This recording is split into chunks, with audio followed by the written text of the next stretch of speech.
વાત કરવાની છે પરમ દિવસે એટલે કે 14 જાન્યુઆરી 2026ના રોજ પવનની ઝડપ કેવી રહેશે, પતંગ રસિકો માટે આ પવન છે એ કેવી દિશા આપશે, કેટલી ઝડપ આવશે, તમામ વિષયની ચર્ચા કરવાની છે। સૌપ્રથમ તો હું આપને જણાવી દઉં કે આજે 12 જાન્યુઆરી 2026 છે, આવતીકાલે 13 તારીખ અને પરમ દિવસે 14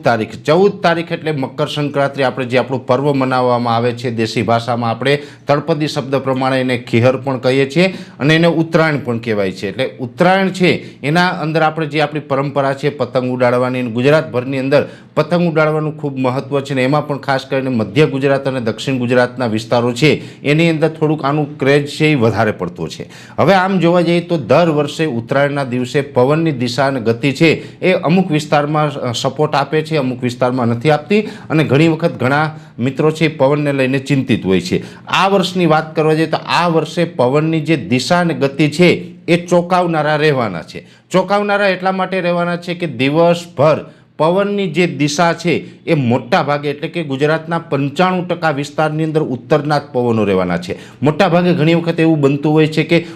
પવન અત્યારે આપણે શિયાળુ પવન ઉત્તરના હોય પણ ઉત્તરાયણને દિવસે જે પવન છે એ ઘણી વખત ઉત્તર પશ્ચિમ અથવા તો પૂર્વના થઈ જાય છે, પૂર્વ દક્ષિણના થઈ જાય છે, અલગ અલગ દિશાના જે પવન હોય છે। પણ આ વખતે 95% વિસ્તારની અંદર પવનની દિશા છે ઉત્તર તરફની રહેવાની છે, એટલે કે કોઈ પોતાની પતંગ ચગાવે છે તો એ પતંગ છે એની દક્ષિણ દિશા તરફ જઈ શકે છે। એમાં મોટા ભાગના વિસ્તાર 5% વિસ્તાર એવા હશે જે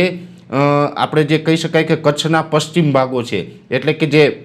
નલિયા છે, અબડાસા તાલુકો છે, લખપત સાઈડના વિસ્તાર છે, માતાના મઢ સાઈડના વિસ્તારો છે, ખાવડાના વિસ્તાર છે, એ વિસ્તારોમાં કદાચ ઉત્તર પશ્ચિમના પવન જોવા મળે, બાકીના મોટા ભાગના વિસ્તારની અંદર ઉત્તર દિશાના પવનો જોવા મળે તેવી શક્યતાઓ છે।